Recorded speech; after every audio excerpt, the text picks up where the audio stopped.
Welcome back to episode 59 of the Disorganized Wizard Club podcast. My name is Alex. I'm here as always with Adam. Oh, hi. And Cam. Hey. And we're a group of Ottawa-based players that play just about anything and everything that we can qualify for. We talk about decks, tournament stories, just about anything to help you and ourselves get better at Magic. Hopefully. I haven't been playing that much in the last couple of weeks, though. It's been a busy time. You haven't? You haven't been playing at all during the week? No, I was busy, and I had planned on being in Florida this weekend. Oh, yeah, but, okay. Sort of fell through. That sucks, man. So, what you going to do? I mean, otherwise, you're basically done your dissertation. Yeah, I uploaded it officially for defense today. Exciting times. Yes, but I'm a bit nervous, man. I haven't been nervous ever about anything in school in my whole never nervous. Nah, like actually, I never got like worried or anxious about stuff because like it always felt fine. Like when I did my comprehensive exams, I was like, like I know all the stuff. Like I read it. Like there's nothing, like you get a year to read all these books and then you got to write like a huge exam and everything. And I was kind of like, like what could go wrong? I did the work, so you know what I mean. But like, I don't know, finishing a dissertation just feels so much more subjective in some sense that I was like complaining to you guys before the podcast. Like, I'm just nervous my committee is going to read it because they have now 6 weeks to read it before my defense, right? Yeah. And I'm just nervous they're going to be like, actually, like, we don't think it's good. Like, you're going to go screw yourself, right? Even though my supervisor like read it and was like, no, you're good to go. Like, ship it, right? So, I don't know. And I'm just like anxious about it. So it's probably all going to be fine, but you're just It's nervous. definitely fine. I read it in an evening, and it looks perfect. If they say otherwise, they can come talk to me. What do you know? You don't have a PhD. I can speak and read English sometimes. And he is on the path to getting a PhD. Yeah. Yeah, but can you speak and read English at a PhD level? Well, I can read it better than Adam can write it because I found all the mistakes. Fact. I can't proofread it for me. Yeah. Just missing words and stuff. Like, just like dumb typos like that I couldn't look at anymore. Because like when you just look at the same paper over and over again, like you miss you just brain fills in words, right? So like, you can't proofread your own. And I also, because I'm old and Cam's young, like I can't proofread on a screen. I use like anytime I'd written papers or like conference papers or anything like that in the past, I would print them off and then read them in a hard copy with a pen before I would. That's how I edit because that's how I grew up editing because I'm such an old man, And so I can't do it on a screen. It's like actually a thing. Like a lot of people, I'm like right at the cusp of the age at which people like did that, right? Okay. And so and that's how I was taught. That's how I did it in undergrad even. Like because profs would always be like, oh no, it's like better because it's like you can read it out loud better and like look at it and you get it disconnects you from the screen so you get like a more objective view, I guess maybe. I don't know. It's probably really unscientific, but anyway, I can't edit on a screen, but I didn't want to print a 200-page document. Yeah, that was the other thing. He sent it to me being like, oh, like, is the formatting of this PDF all right? And it's like 8 p.m. or something. And he's like, oh, also, can you like proofread this for me by tomorrow at noon? And I like open it. It's like 200 pages. I'm like, what? What do you want? He's like, I like debated him at first. I was like, don't worry, it's double spaced. But it's still 100. I was like, oh yeah, just check if the formatting's like correct, right? Because like I wanted to make sure it transferred to a PDF format correctly from Word. Like you're checking, like go into his room when he like opens it, and I'm like, oh yeah, it looks all right. All right, also edit it quick. Well, and he just spent all night. In the message you sent me, you said also, like, is the formatting fine? Yes. And then I get a message. Also, now proofread it for me, ?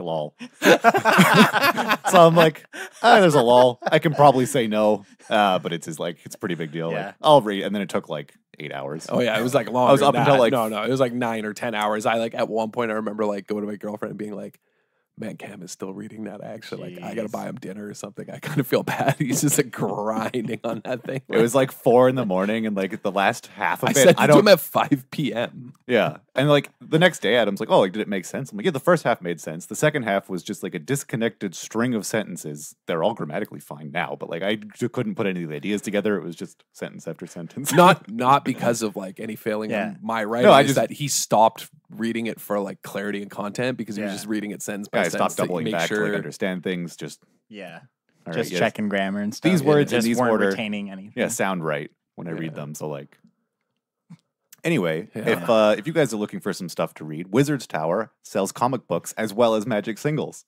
And they have articles on strategy, like Sammy T's Going for Gold. Yeah, which on is their a website. consistent, kind of updated article about his progression as a gold level pro. So be sure to check out those articles on their website.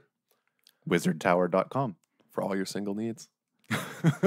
Ding. Man, the ad spot lead in is always so good. I had that one ready. I had that one at like noon today. I was like, we're going to talk about Adam's dissertation, and like, this is what I'm going to do. Well played. Well played. Yeah. So, who played Magic last week? You two, not me. Yeah, I did. My hands up. Pick me, teach. Yeah, so Cam and I both played the PPTQ at the Wizard Tower. Mm-hmm. Crumpled them in the first round. Yep. Because obviously, if you drive somewhere with someone, you get paired in round 1. That's how it works. That's what happened. Fact. Cam and I got paired in round 15 at Grand Prix Providence. Starts with a 1. Same thing. And was the very last round, so basically the same thing. Yeah, but it's 1-5. Yeah, exactly. And we were 2 of 3 people on green white at that entire tournament in day 2. They did a metagame breakdown the next, like that they published online. It was like I don't know, 1,000 black green delirium decks basically, and then it was like green white humans. Yeah, so 3 copies. You know, it was like Cam and I played it in the last round. Like, come on. We knew we were playing green white humans, and a guy that went down with us didn't make day 2 on it, and so we saw the meta breakdown. We're like, 3, what? 3? Who was it? Yeah, we were like, who is we need to know. This guy? We were so curious, and we were like, who tracked us down? Never did find out. Yeah, never found out. But props to that guy. Anyway, back on it. We both played in the PPTQ. I made top 8, then died immediately. I ended up going 2-2. Yeah. Yeah, but didn't you 4-0 the standard event? I did. I Won a 4-0'd the tournament. standard showdown Nice. afterwards. What'd you play? I played Mardu Vehicles. What'd you play, Alex? Esper Gifts. Sweet. It was sweet. The real star of that deck, at least our match, was Kite Sail Freebooter. Man, that card is good. like, I probably could have won Oh, if he Man, didn't have the turns out second that card's good in other formats as well, it looks like, which we'll get to. The card is great. It was real good. Was it good as a 4-4? Oh, it was so good as a 4/4 with haste, man. Whoa. Jeez, let me tell you. Let me tell you about 4/4s with haste and flying. That duress. Card's good. Was very impressed. So it's funny, actually. Like, I don't think we mentioned it on the podcast last week, but we were talking about we were up to brews, you know? We're like, what are we going to brew in standard next? Because now we don't want to play tokens anymore, right? Mm-hmm. And apparently everyone else got the memo because there was only one tokens player at the PPTQ who I think got stomped. I don't know how many there was, but I don't think they did very well. One top 8'd. Oh, really? Yeah. Yeah. I mean, the deck's still Whoever's really good, top but it's not as well positioned as it was, right? So and then we were thinking after the podcast last week, what's well positioned right now? And then we talked about Esper Gifts. We just didn't have the time to test it because we were busy last week. But you ended up playing it anyway. Yeah, I mean the deck was really good. I lost to mono red in the top 8. Just he mono redded me in game 1, and then in game 3 I was on the draw and I mulled to 5, and had to keep a barely functional hand, and he rolled me. So I mean it wasn't really much of a match, but the deck was good. I liked it. I definitely did not play it correctly. Yeah, it seems like it's a deck that's hard to play. Yeah. But it was fun. I'd probably keep playing it going forward. It really depends. I don't know. PT Wizard Tower's coming up in 2 weeks. Who knows what's going to be going on in 2 weeks. I might just play something else, but it's cool. I liked it. Yeah, I've been thinking about playing it for quite some time. I think that people really skimp on the sideboard cards for that deck.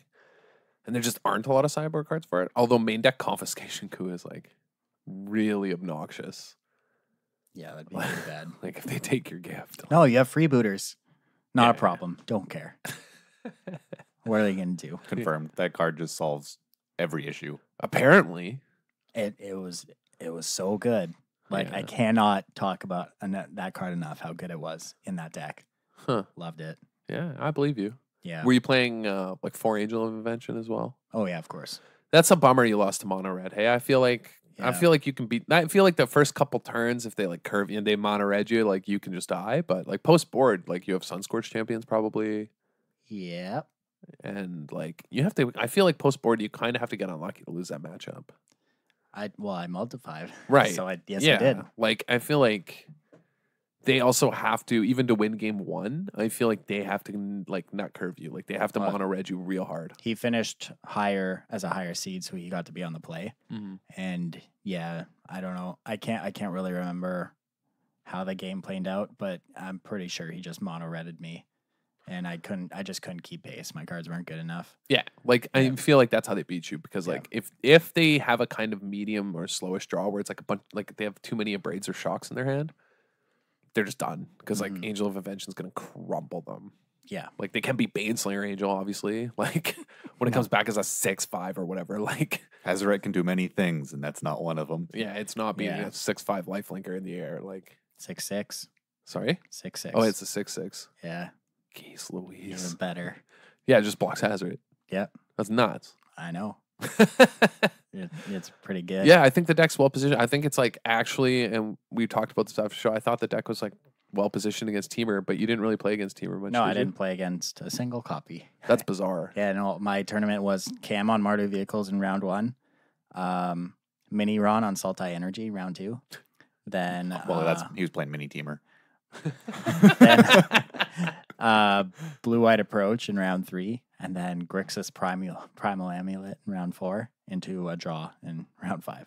How'd the Primal Amulet matchup go? I won 2-0. Hostage Taker real good at stealing Primal Amulets, let me tell you. So that was pretty sweet.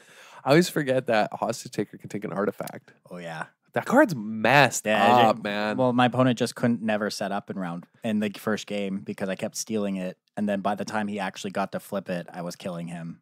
Yeah, so yeah.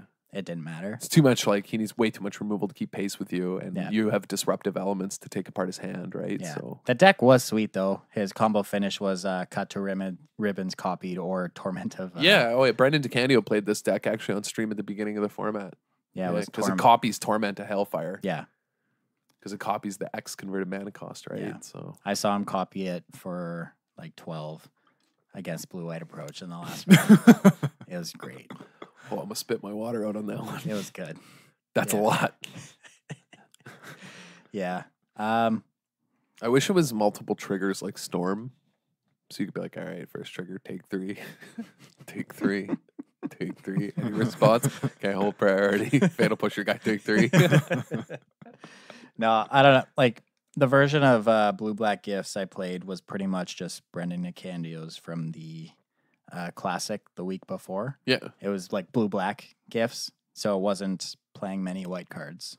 Yeah, it plays the Squire, the Explorer Squire, right? Yeah. How was that card, actually? It was good. Super curious about that card. It was I think good. that card's amazing. I was impressed with it. It was just a good role player.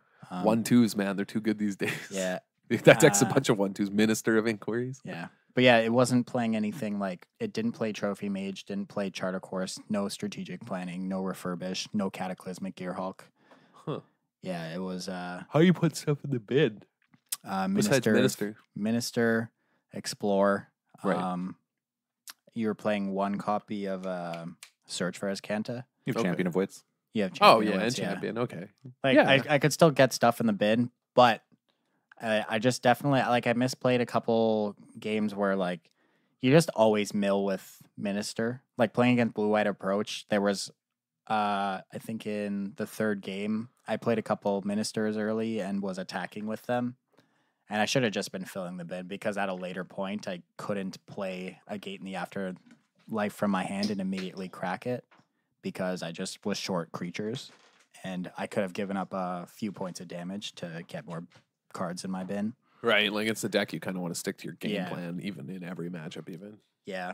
I don't know, the way my draw was panning out, I was like I went 1-drop into Freebooter into 1-drop Freebooter. So I was hoping to just keep him off of Fumigate and hopefully get him dead before he could draw anything relevant. And that plan just didn't work. I just needed to try and do my thing while keeping him off the Fumigate. Did you win the match or no? We went to time and then he conceded to me. Oh, okay, cool. Yeah.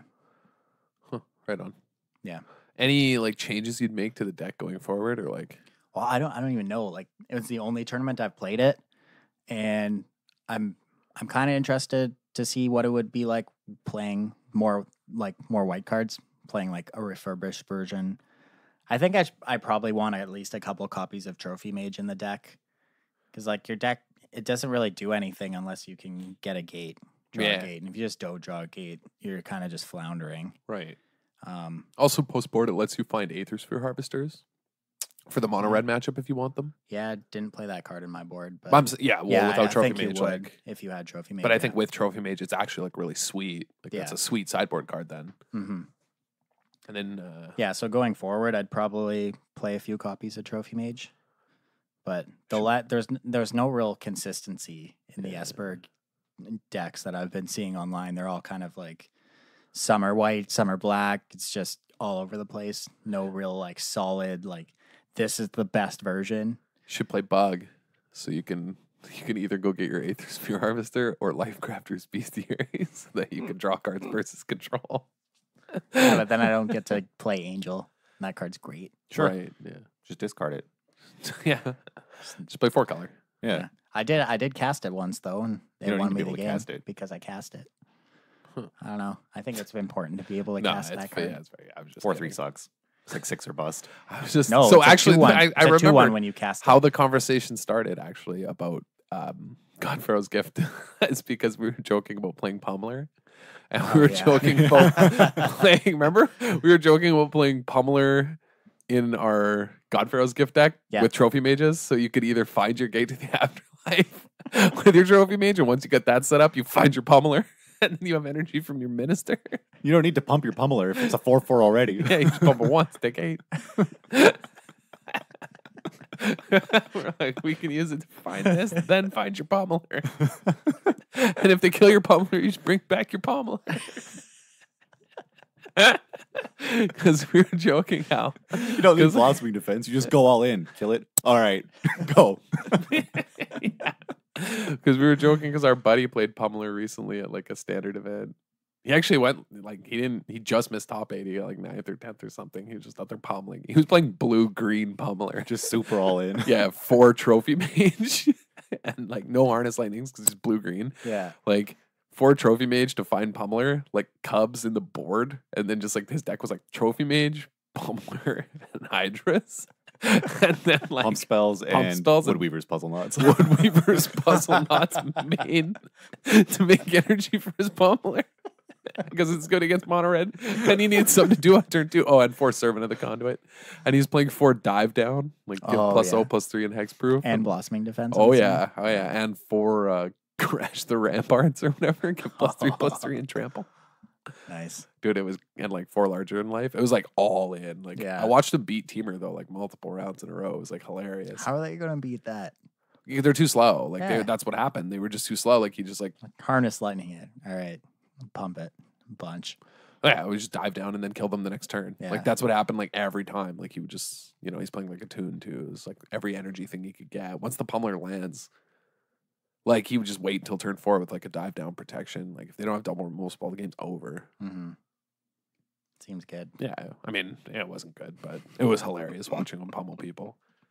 But that's how we got to talking about Godfarrow's Gift. I remember now because we were joking about finding our pummelers with Trophy Mage and then playing Godfarrow's Gift as well. Yeah, I don't know. Not a good deck idea. I didn't really decide what I was actually going to play until probably right before I went to bed the night before. Like, maybe I'll just play tokens. I'm like, well, I have all these Esper cards put together in a pile, so let's just play that instead. Put another pile to Esper cards I own. Yeah. The true brew.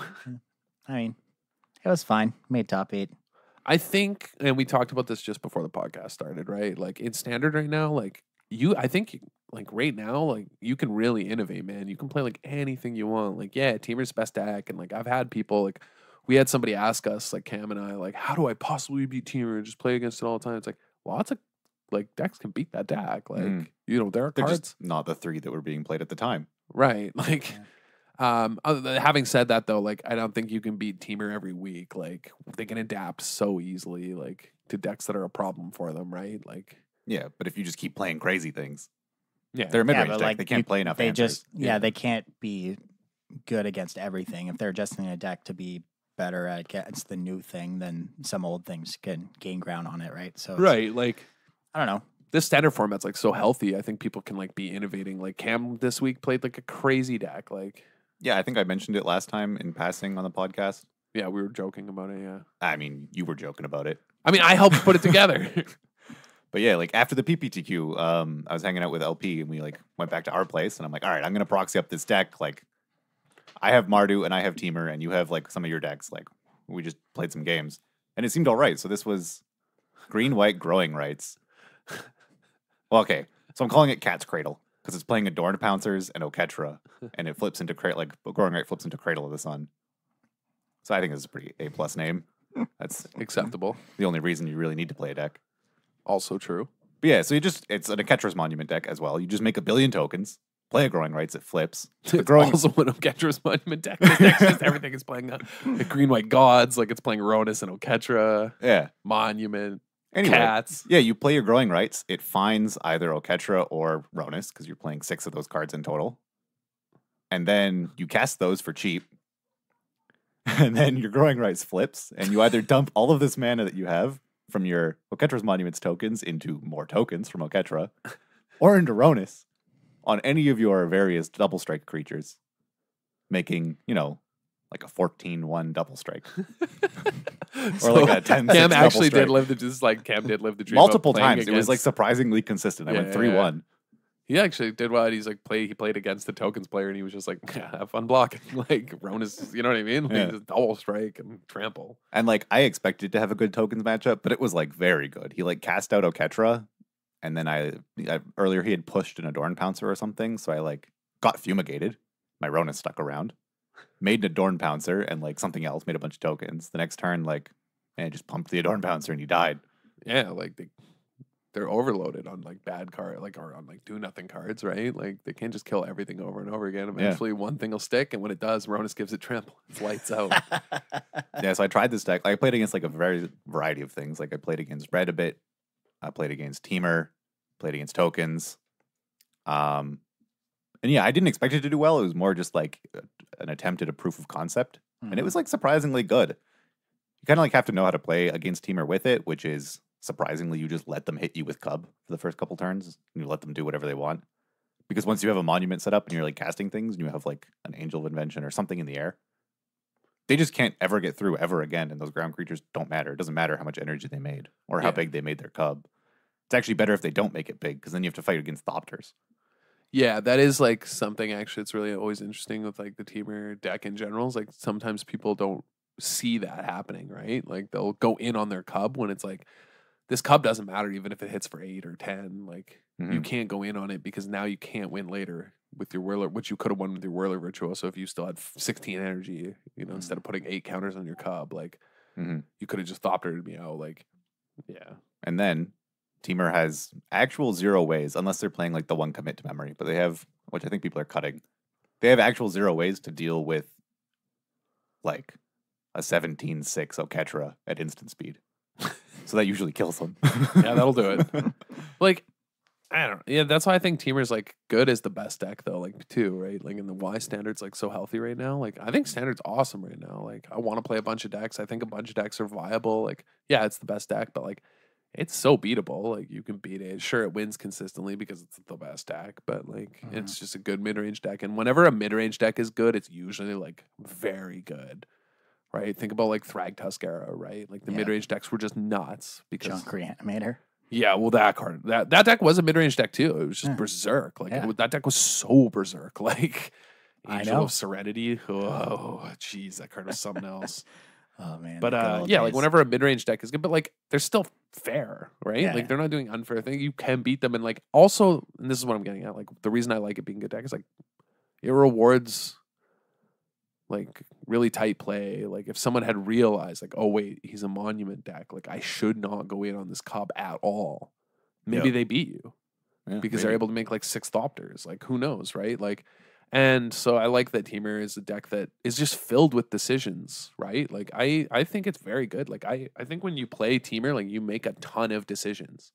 Tons, like almost every turn, like you're forced with like, or you're faced with like multiple decisions. And so I think it's like a really healthy deck. People who complain about it's like, even if everyone's playing it differently. Everyone's sideboards differently. Like people use their energy differently. It happens all the time. Like I think the Teamer obviously has been having very good results, but I also think it's the most volatile in its results. Like if you look at on average, how well did all the Mardu vehicles in a tournament do, or how did all of the tokens deck? Well, tokens may be a bad example. But like some of these other decks, they're probably all like, around 50-50, whatever. Like you get some bell curve. I think Teamer is going to have a much wider bell curve. Like you're going to have people that do very well with it, but you're also going to have people that make all these minor decisions wrong and just like tank with it and don't understand why it's good. Oh yeah, like remember I was telling you I was playing Moto with it like a bit last week on like I borrowed Phil's account, and like man, like I played the mirror and I just kept winning the mirror because people would just make the oddest decisions to me. Like they seem so bad with their energy. Like they would like make Thopters when they shouldn't. Like they just their resource allocation was just horrendous. Right? Like they prioritized things that didn't matter. They also like I think sideboarded incorrectly. Like I brought in like I was playing JT's list and I like brought in like both Life Crafter's Bestiary in the mirror. Just turned into a control deck, like and people were just like staying so aggro, like keeping all 4 Whirler Virtuosos in, like it's just weird, like I just think weird decisions that I just don't think like pull you ahead. So yeah, I think it's a healthy deck, right? That it's good. I think mono red's the same way. Although they sometimes they just mono red you. Yeah.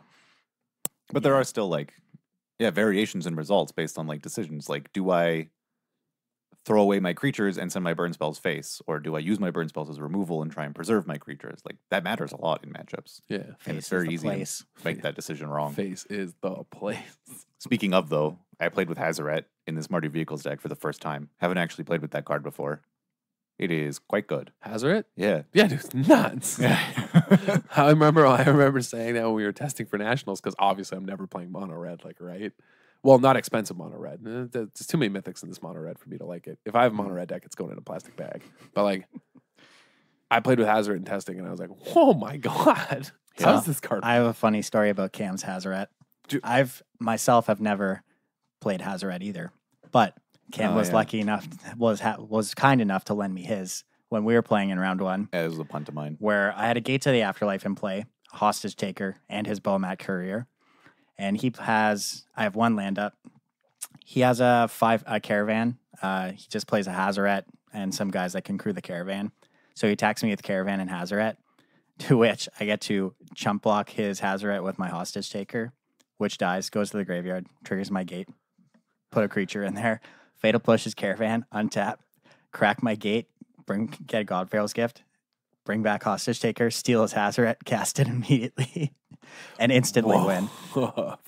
Yeah. Yeah. As soon as I attacked and he blocked with Hostage Taker, I'm like, oh, this was a mistake. And like almost picked up my lands. It was good. Yeah, that card's crazy. I remember in testing too, like I was watching like a friend of ours like playing mono red, and he just like was playing against Cam, and his hand was like on his like turn 1 was like Bowmat Courier, and his turn 2 was like land and nothing, and he just like passes, right? And then end of turn, like Cam passes back, and he has a shock in hand, and Cam didn't do anything. I was like, face him. He's like, no, that's crazy, like because conventional wisdom, like this guy hadn't played Magic in a while, and he was like, what? And I was like, no, like look, and I like pointed to the card in his hand. I'm like, no, like face him. Like if you draw your 4th land now, like because you're just gonna play a 3-drop next, like now you draw your 4th land, you just go land Hazaret and kill him, like. Yeah. So he shocks him. He's like, oh, I don't know, man. Like, it just didn't feel right, Like, I just shocked him down to 17, like, whatever, right? And then on, like, turn 4, I can't, like, play a Cub or something. And then he's just, like, or, like, a Whirler Virtuoso, like, a Rogue or Fire. Who knows? Doesn't matter. Yeah. And he's just, like, land Hazaret, smash you. He's like, Cam just dies, like, turn later. Right? Like, he's like, oh, my God. I'm like, yeah, that's why you shock face. So I copied the Mardu Vehicles list, the 60 from U.S. Nationals that finished 3rd. But I changed the sideboard because I was just looking for random sideboard cards, and I put in 2 Key to the City to beat the Thopters and stuff, and because I was expecting tokens. Key to City, an underplayed card. And I definitely had a turn where I have 3 cards in hand, or 4 cards in hand, play the land, play the Hazaret, discard a card to make like something unblockable, attack with Hazaret. Next turn, like, draw another card, kill something, discard again, attack. That's really good. He was very good. Yeah, and I am now playing 1 main, 1 side. Yeah, that's reasonable. Hazaret's just wild. But yeah, Standard's really, I think, diverse and healthy. Apparently Modern is too. Speaking of Modern, SCG... There's been a bunch of Modern events. Cincinnati. Yeah. I watched like almost all of this. So I was so choked, man. Fish should have been in the finals. I was so mad. I was like, look at this. I was like, I can't wait to rub this in like everyone's face on the podcast. Like tell Stelly like how sweet Merfolk is. Because every time I'm like, Merfolk rules, he's like, you're an idiot. Like this Merfolk player, like comically ahead. So ahead that like talking to Phil on Facebook during the event, we were like we were like each, individually watching on Twitch. He like went up and left the computer to go get a snack because he thought the game was over and he was going to get something to eat before the finals. And he comes back and the Merfolk player's losing and he's like, ow. Went to get some sushi as a snack, but this fish been cooked. Dude, it sucked. I was so bummed. He punted so hard. And I was like, no, Merfolk should have been in the finals. And he lost to the eventual winner on the Humans deck. So, like, Humans wouldn't have had his crazy undefeated run. It went 14-0, and then he intentionally drew in the last round. Coward, by the way. I know. Complete coward. Right? Typical human. God. But then, crushed the top 8. So this guy played Abzan tokens as well to, like, a top 8 finish at Nationals the weekend before. Did he? Yeah, same guy. Okay. He also does a podcast. Yeah, I saw him plugging it in his winter interview. Yeah. Not as good as this podcast. Not even close. Nothing else. But anyways, Jack, he played 5-color humans. Literally, like, it's 36 creatures, 4 Aether Vials, and lands. Because all your creatures are just spells. Yeah. Like, this deck, okay, so game 1 of the finals, did you see it? Yes. How good was that? Insane. It was like, I was howling laughing. I was like, this is the game that Modern deserves. Like, it was great. So for those who don't know, the game ended in about 10 seconds when he played a meddling mage game 1 against Storm. Naming Grape Shot. Thanks for coming out. This guy is playing 4 meddling mage main. Yeah. Not losing to Storm. Meddling Storm mage, won the week before. Meddling mage pretty good when you have your opponent's deck list in front of you. Yeah, I mean, even if your opponent goes turn 1, like, Steve or whatever, you're on the draw and he plays a Gobbo, you're just like, oh, okay. Name Grape Shot, like, free win, thanks. And then, like, post board, I'm just going to do the same thing and you have to have sweepers. But if you do, this deck also has Kitesail Freebooter to rip apart your hand. Yeah. Thalia, Guardian of Thraben, to also tax you for your Storm. Like, this deck is not lose. That actually has to be maybe the most lopsided matchup in Modern I've seen in a long time. Yeah, it's not close. It's comical. No. Like, it's comical. Like, the only way I see the Storm player winning is if they go turn, I guess you do turn 2 Blood Moon on the play. That's the only way. And they don't have, like, Aether Vial, and you also have to kill them quickly after that. Right? Because if they turn 1 Aether Vial, they can still catch you. Yeah. Yeah. Like, it's not, I don't even, you know what I mean? I mean, they technically could, but you're so much slower. Yeah, but I'm saying, like, if you turned 1, that means you used a... Like, this is the only way. I know. Wins. That means you also used turn 2 Blood Moon. You used a Seething Song or something, right, to ramp out your Blood Moons, and now you're on a 3 or 4 card hand on the play. So now you also have to assemble your, like, combo, which is tough but doable. But yeah, I agree. That's the only way you can win. Like, I guess Storm could move to not have Vial and not have Meddling Mage. Yeah, Storm can move to, like, Anger the Gods probably going forward, right? Like, they're gonna have to. I don't think they have a choice.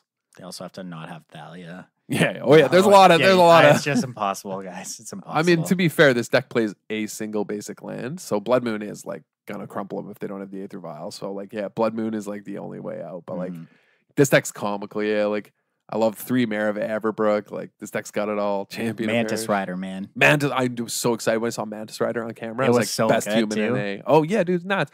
If you have Mare of Averbrook too, you're just 4ing people. Like, yeah, I was really impressed with this deck. Like, turn 2 Mantis Rider off your Noble Hierarch is pretty sweet. Like, take 4, right? Like, on turn 2, attacking for 4 is like, that's many. That's good. It's a lot of damage. Yeah, dude. Yeah. Like, 6 Thalias in the deck total. Like, this deck's great.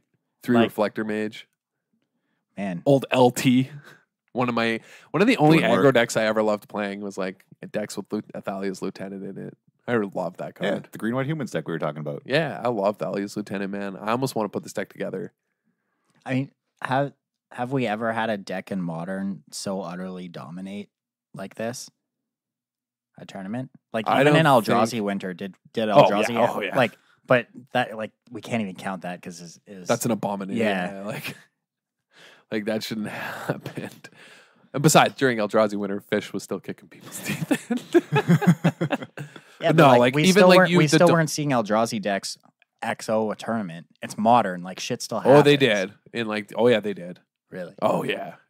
I don't remember. There were like that there was a period is GP that was erased like from my memory. they XO'd, yeah, and also the weekend after the Pro Tour, because like the bannings took a while to kick in. I remember it was Andrew Tenjum built. He was the one who like pioneered the blue-white version that played like Drowner of Hope Eldrazi Displacer, which would eventually morph into Bant Eldrazi. But when they had access to Ayavugan, they played a blue-white version, and he XO'd the online Moto PTQ like comical. Like it was so easy. Like that deck was mad. But yeah, I mean, like in a kind of quote unquote like healthy normal metagame, which everyone seems to think Modern is right now, right? Like you see articles like all this week because there were no bannings, right? When the ban had restricted up, and everyone was like, "Oh, Modern's great." Like Bloodbraid Elf should have been unbanned though, like obviously. But like yeah, in a normal Modern metagame, no, I can't remember a time I've ever seen a deck just like. Even on coverage, what did they say? The last time they saw something this dominant was Jeskai Ascendancy and Standard when it first came out. Oh, yeah, eh? Yeah, like when it first came to like a Standard event, some guy showed up with like Jeskai tokens with Jeskai Ascendancy for the first time, and he just did the same thing. Like he just like XO'd Swiss and like crumpled the top 8 because like no one knew what was going on. He just annihilating, right? Like that was 3 years ago, 3.5. That was the last time I remember watching it like a tournament where it was just like a complete annihilation. And like the games in the final were a joke. It was not competitive. His opponent boarded in Warden or Empty the Wardens. What? Like I've got like Thalia, like I'll block all your like 1/1s. Like is it Staticaster? Yeah, dude, that was the biggest beating. Oh my god. He drew after like the guy makes 8 gobos, which like can't even beat the Kitesail Freebooter, you know, because it's a 1/2. Like, I don't even know why you'd board this in. Just desperate, I guess, because the matchup's so horrendous. He like the guy just draws is it Staticaster for like turn 4, and then just like, oh okay, just is it Staticaster all your gobos. Like, did the guy need to bring it in? Like that's how much of a beating it was. Like this deck is wild. The mana's got to be like perfect. I briefly watched what's that Caleb guy? Yeah, Caleb Durward. Yeah, stream it last night. I mean the mana's not perfect. Like really? You're playing 5 colors. It's got to be nuts. There's 12. Yeah. There's 8 12 5-color lands. Yeah, there's yeah, but you don't know. always... 12. Oh, what's Ancient Ziggurat do? Is it just another one? Same thing. Okay, yeah, that's a lot. I don't know. 12 color. Like you have 12 lands that tap for any color. That's nuts. And you have Aether Vial in case you can't cast something. Yeah, but like, what if you only draw Windswept Heath and like your planes, and then how are you going to cast your freebooters? That is a beating. See, this can't be correct. Playing the basic land, that can't be correct, right? Yeah, what if you get pathed? Yeah, you have to play 1. No. Yeah, you do. That's nuts. Yeah, no, you do. Why? What if you get pathed? Who cares? What if you get Blood Mooned? If you get Blood Mooned, you're dead. 1's not going to save you. Yeah, 1 planes. Not look at this. Well, guys. the 1. Look at the cost of these creatures. 1 isn't going to save you. You can cast your Thalias and your Thalia Lieutenant. And your Champion of Parish. That might be enough, actually. Yeah, man. I'm telling you. Then Aether Vial casts everything else. You need 1. You need 1. You can also cast your blue cards, blue and green, if you had a Noble Hierarch previously. There you go. Need that planes. The planes is essential. I wouldn't. I'd cut it. You're insane. Cut it for a Blood Crypt. That way you can't even fetch. You can fetch. No, I'd cut another fetch land. Cut one of these Horizon Canopies. I don't know. I feel like 3 fetch targets, 3 fetch lands is probably not the correct split. Yeah, I mean, like there's probably, but like the mana base seems like 12 5-color lands is crazy though. Yeah.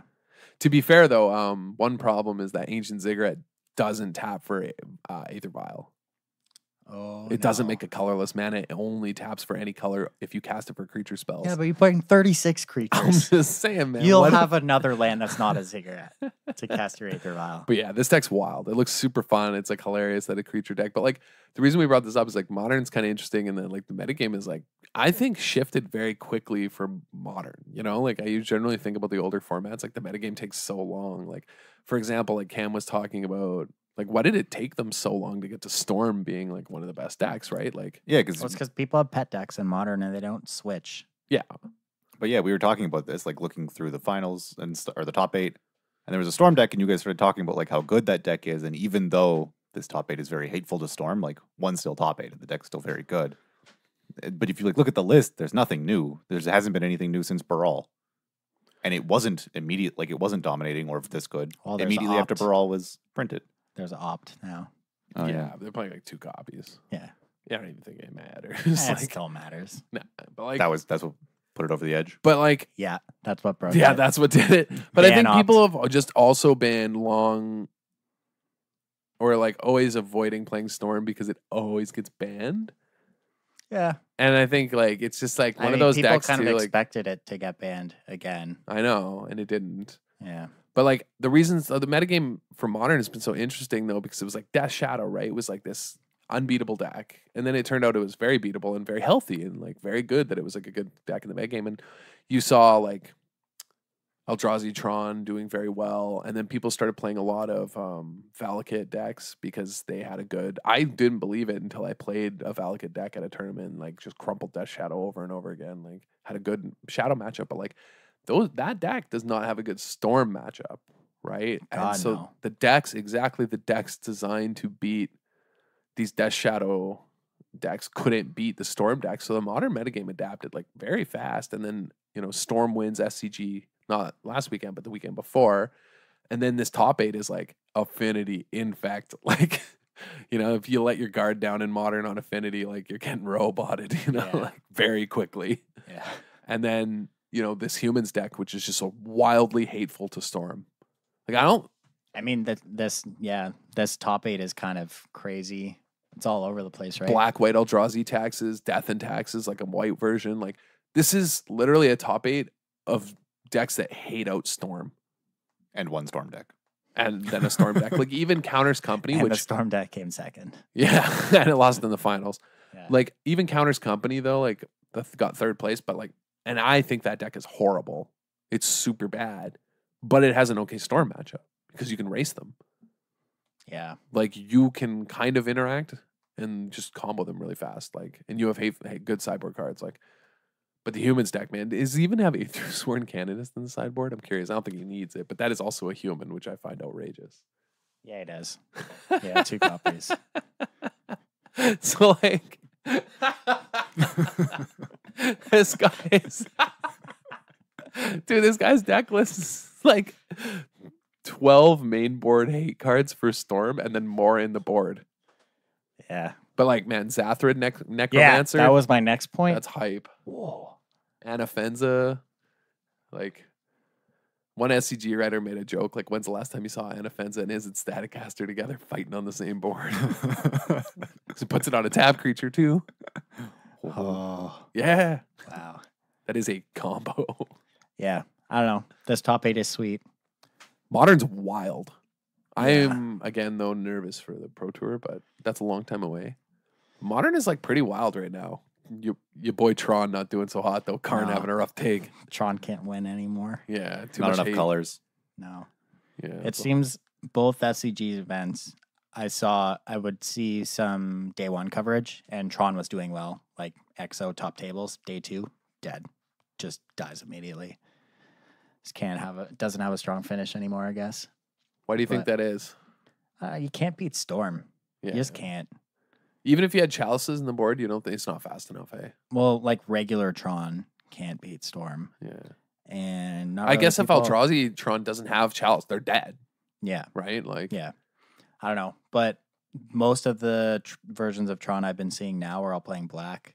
They're playing like Thoughtseize and Collector Brutality. So like that's probably why. So you can have Game versus Storm, but right. It's still not good. They still have Blood Moon. I don't know. Oh yeah, that's a beating. Yeah. Dude, I wish they would ban Blood Moon.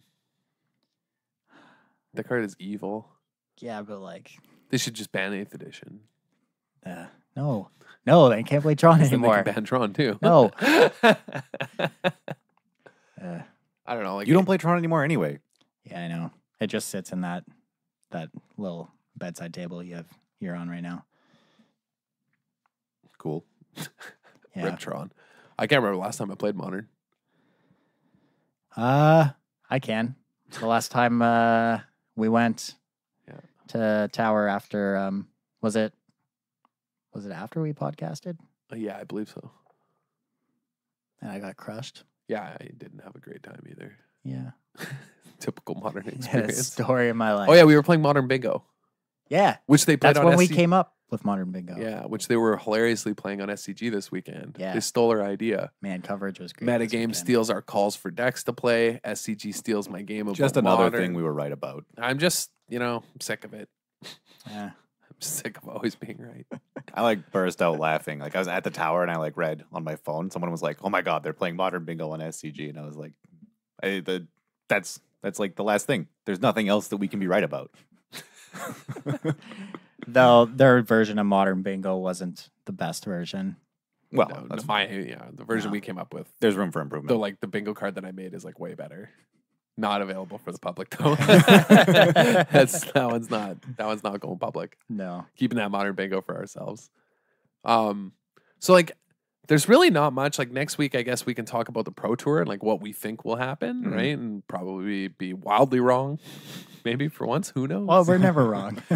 Yeah, except that time I said like Marty wouldn't win the Pro, but that was more of a joke. I was just saying. Oh, it was more of a joke. I was Really? I was just saying how much I hate that deck. We're still getting chirped about it. We got a message recently of someone being like, "Oh, Marty was not good, eh?"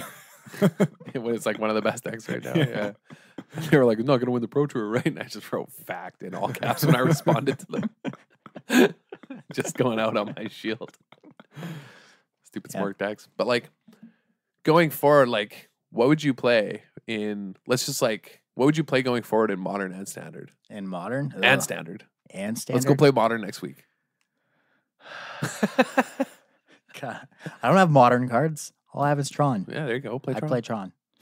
Want to lend me chalices? Yeah. You have them? I think so, yeah. I check Sweet. it home. Then I'll play Eldrazi Tron. And in Standard, Dude, play this human stack. I don't have all these cards. Yeah, it's like $1 million. Yeah, I don't have Aether Vials. I sold my Aether Vials for like $100 a pop. Damn near. For like so much. They were so expensive. Ugh. Yeah. Man, yeah. Because I'm never going to play an Aether Vial deck. Like, No. come on. I mean, besides Fish, which I just borrow from someone. Because like everyone has that deck together, But like otherwise, I'm never playing an Aether Vial deck. Fair. I'd probably just play Esper Gifts still. In Standard? Standard. I think Yeah, it's that's like fun. Yeah, I think that you can get away with playing whatever. I don't know what I'd play. I remember back in the podcast a while ago, I said I'd play Blue Black at Worlds, but like I take that back. That deck sucks. I think it was well positioned for Worlds, obviously, but I actually think it's like garbage now. People know how to beat it, and it's like too fragile. Yeah, you just draw any cards and play any of them in any order. That is how it works. And you beat blue black. God, I hate like control decks suck now. They're so like brainless. I don't know. They need to be doing something else. Yeah. Well, creatures are too good in Modern Magic. Yeah. As evidenced by like this humans deck in Modern. Okay, but like Don't need spells. Play disregarding creatures. card access, what would you play in Modern? What do you think is like well positioned versus like these kind of decks, right? Like these really kind of like humans, Counters Company, Merfolk, like I don't know. It's something like I wanna say just like the Rock, but right? Like is it? I was is it wondering too fair? Right, I was just too fair. Yeah, but there's no Tron. Like Yeah. I was gonna say Jund. Like is like yeah, just that's what I mean. Like any just kind a of black. rock deck. I bet a black green deck's like nuts. Like I was Yeah. thinking about this, like bolts and fatal pushes, like of any combination. Like isn't it like Jund? If you play Jund, you get to board into Anger the Gods versus these decks. Yeah. Like You still play like Abrupt Decay. right. Like is that I was thinking about this like with Tron being like so pushed out of the meta, like which was like an unwinnable matchup for Jund, essentially. Yeah. Like you can win, but it's horrendous. Yeah, how's the matchup versus Storm for Jund? It's fine. It's fine, yeah. Yeah, you just rip apart their hand and then leave up like push for like the Gobbo. Yeah. See, the problem though with Jund is it's just worse than Death Shadow, right? Right. Like but like maybe Death Shadow's like well positioned again now because of this, right? Because like the decks that prey on but like I think that these aggressive creature decks are good against Death Shadow. They put so many creatures on the board that like they can chump Death Shadow forever. Like I think if you played Death Shadow right now, you'd have to play Temur Battle Rage. Like, you Death need a way to Shadow. kill them right away. Yeah. A grindy Death Shadow deck not looking good against Mantis Rider. Right. Yeah. Like that's the so problem. like that's the problem, right? You play Jund to beat these decks, but like people are still gonna play Death Shadow because it's great, and you're just gonna get your teeth kicked in by that deck. Yeah, you can beat that deck. Can you? It's not a great look, but like you can beat it. I'm curious actually too about Grixis control. With Control, come on, man. like ancestral. Control sucks. Yeah, I agree. But like, yeah, you just like mid range. It's like Blue John. Like you play like Tasigur. It's not Blue John. Blue John. Get out of here. Snapcaster, which is just better than Dark Confidant. Well, yeah, obviously. Yeah. You just play Blue John. Grixis. Grixis control. It's like Grixis mid range. Like I think that is probably well positioned though, because like Anger of the Gods good against that. You still play Thoughtseize, Inquisition, like, but you play Ancestral to pull ahead as card advantage. Your shit kicked in by Kitesail Freebooter though. No, you play no, like you don't. removal spells. They can't freebooter your Ancestral because your Ancestral costs 1 and that card costs 2. Ooh, okay. And then they take like, whatever and it doesn't matter and you draw. Also, you just Inquisition more. more freebooter. Yeah. Or you Just push have it. everything, eh? You kill it with it on the stack. Always. But like, no, I think that like those decks though, like Anger of the Gods, just creature punishing mid range decks are probably like well positioned again, right? Yeah. Like I think I would consider playing like Tarmogoyf in Modern because like, man, what does Goyf do to these boards? Man, Can, good, like- good target for Reflector Mage though. let me Yeah, tell that you. is a beating. Ban our mage, banned in Standard, banned in Modern. But like a good Goyf, man, like it's gonna like punch a lot of these creatures out. You know, Fighting like, the fair man's fight. Yeah, I think Yeah. that fair decks like are maybe viable. Like Maybe. I don't know, Modern's weird, man. Like you can probably just play whatever you want. You just have to adjust. You just have to be aware that like you're gonna play against like these kind of linear tribal decks almost, right? Like Yeah. I mean, that's always been the thing with Modern though. You just kind of play whatever you want and just kind of cross your fingers. well, and you also like adjust your sideboard, maybe Yeah. your main deck. Like especially if you're playing fair decks like Jund or Grixis, like you want to kind of like adjust accordingly. And I think that that's beatable. So like I'm curious to see what would you play in Modern, Cam? I don't know. Lantern. Oh God. Can Lantern? Are these decks too fast? Because like Ensnaring Bridge just locks Yeah. them out, right? Yeah, Ensnaring Bridge locks them out, but like I think that there's a huge problem if Kitesail Freebooter is good. That's true. That- That's what I was thinking. Is like if you can Ensnaring Bridge them reliably, then like these are all just dumb creature decks Also, outside of Storm. But if actually, they're fast can- enough, then can you ever beat the Taxes deck? Would it like Flicker Wisp can hit Ensnaring Bridge, right? I'm not crazy. Yeah. Okay, yeah, that's you're never winning. Like there's 2 Death and Taxes decks in this top 8. Hmm. Yeah, like you're never beating that deck. You can't beat Flicker Wisp. Yeah, like, it's, alright, reasonable. yeah. Like, I don't know enough about Modern. yeah, no, I know. I was just thinking like because Lantern's sweet, but like I think it's probably unplayable right Yeah. now. So which is good. Just a good thing for the format. I don't know. I'm curious. Like, Smuggler's Copter, man. yeah, people in Merfolk were playing that. That card's unreal. Yeah. I was talking I don't know about what I'd play in who was Modern. it? I was Probably talking about Jund. with you yesterday, right, Cam? Uh, About Smuggler's Copter, unban it in Standard just to see the chaos. yeah, it was at like some event we were just Like sitting how around the good tower. it'd be, obviously insane, but would it just wreck the format? Maybe not because 3-bit Inspector's gone. I had a huge rant to Cam the other day about how like the We have Fatal whole Push now. the hole that and a 3-bit braid. Inspector left in Standard is like unfillable. Like it's crazy. Like Nothing compared to the hole in your heart. dude, it's crazy, man. Like I was thinking about this. I was like, I can't remember a card in Standard that saw play in the most aggressive decks, mid-range decks, and ramp decks. Like green white ramp played Thraben Inspector. You know what I'm saying? Control decks were non-existent because they can't beat Thraben Inspector. Because like they can't beat 1-2 hitting them and then drawing a card later. That's way too good. Because like no, control decks like didn't exist during this time. Yeah, it's true. I know. Like even just like I miss it. the why man, I miss that card so much. uptick in like the success of Bomat Courier. That card, you can't play that card if everyone's playing Thraben Inspectors. Oh yeah, just get brick walled. Right, like if it, like turn 1 Attune is much better for you if you're playing Bomats than turn 1 Inspector Yeah. or turn 1 Minister of Inquiries. Yeah. But yeah, Thraben Inspector, man. Left a big hole. Left a Yeah. big hole in Standard. It's wild. Mm-hmm. But maybe you could ban Unban Copter. Definitely you We can't. have Fatal Push. We have a Braid. Yeah, I mean, then those are the only removal spells, like black and red, basically, right? Harness Lightning are the only removal spells playing. That's why green white like isn't a deck. Like, there's just no. Yeah, that's what I found. I mean, it's probably still too good and oppressive, but I don't know. I think it's part maybe of me is just like, come on. Emrakul though. You cannot. No. Well, that's. I mean, it's rotated. That's anyway. out of the rotated. No, but I'm saying like at any point in its Yeah. Standard career, I would Mhm. never like think it was unbannable. You know what I mean? Whereas a Copter, I'm like, yeah, maybe. I mean, Martyr Vehicles would probably just be the best deck, Yeah. but I don't know. I think yeah, it would just be like Some Copter deck would be the best because the turn it's not answered, it's so much advantage.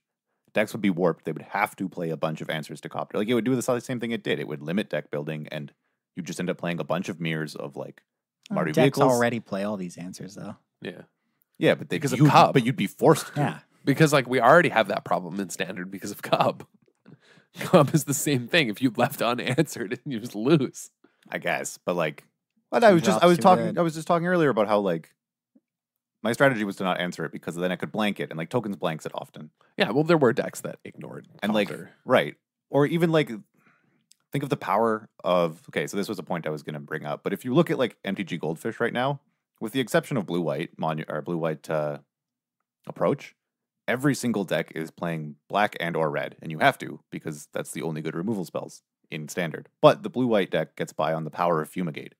It ranches all these like creature aggro decks. Suddenly, literally no deck that isn't playing black and red would be viable because you can't Fumigate Smuggler's Copter. You just die, always. That's true. Yeah, you can't unban that card. It'd just be mono Copter. I know you can't. I'm just saying.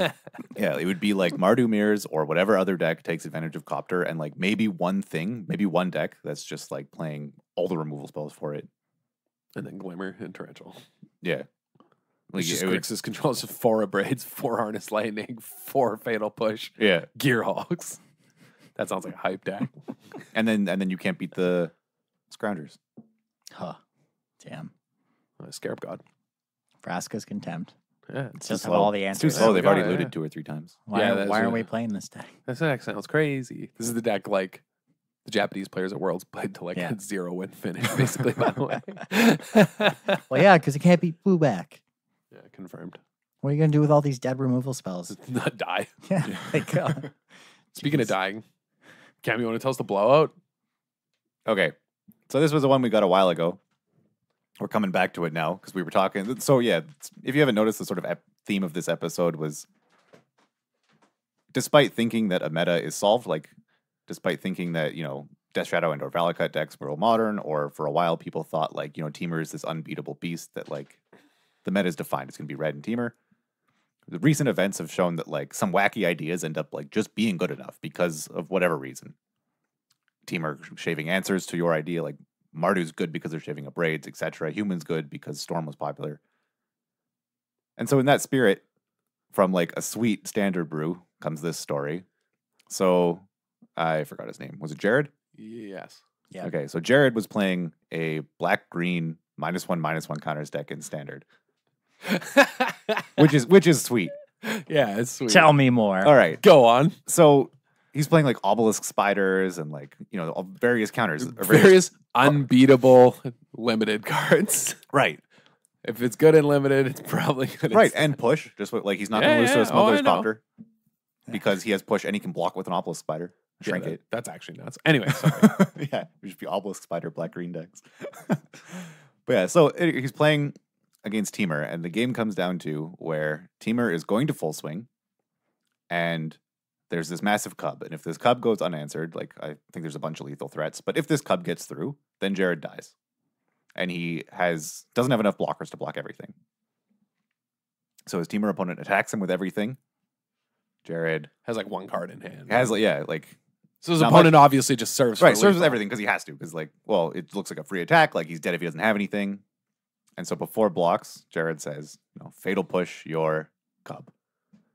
And the Temur opponent is now put in a bind of either letting this fatal push resolve and therefore no longer having lethal, or they can Blossoming Defense to save their cub. But this means they've cast a spell, which means that the Ammon Eternal on Jared's board will trigger and get a counter, which means that the Hepatra on Jared's board will trigger and make a Death Touch Snake, which will block the cub. That's so good. Like, if you cast it, sure, but you get to put a counter on my guy. Thank you. Nice Blossoming Defense. Yeah. So, like, the Blossoming Defense doesn't actually save it. So his opponents just put in, like, an actual lock where, like, this attack just kills him. Like, yeah. So he, like, gets full swings and loses his board. Loses his board like a bunch of snakes and, like, a bunch of other stuff. And then, gets, like, attacked back. Yeah. That's a sweet bind. Yeah. It's a pretty funny lock. Like, It's just like a hilarious coincidence of creatures like, oh, you playing Blossoming Defense, which is like, yeah, it'd be a punishment for my Ammon Eternal. And like normally putting counters bad, but like thanks for the guy that now makes it so you don't have lethal. Like you can just imagine like the opponent's face too. Like attack with everything, it gets pushed. Look at the Blossoming Defense in their hand. Like lower their cards. Look at the Emmet and the Hepatra. Maybe he misses his trigger. Huh. The guy built a -1/-1 counter Hepatra deck. Maybe he forgets to make a snake. That's like your only hope. But it's like, dude, this guy built this deck like around this card. Like you're clearly gonna get it. Like, yeah, it's pretty good. Appreciate it. Thanks for the blowout. Yeah. All right. We'll ship your prize. Get a hold of us. Get a hold of us on Facebook. And we'll get a hold of you. Well, we'll message you right now. As soon as we're done recording. Get a hold of us and we'll send you your prize for Blowout of the Week. And speaking of social media. Speaking of social media, we are on Facebook. We are on Twitter. Disorganized Wizards Club Podcast. Shoot us a follow. Shoot us a message. Like our page. Share our podcast. Everything helps the podcast grow. Thank you all for joining the club this week. Make sure, again, as always, you check out wizardtower.com. Great store. Give some great content like this podcast. Yeah, I was going to say great content like this podcast. And yeah, we'll see you guys all next week. Take care. Later.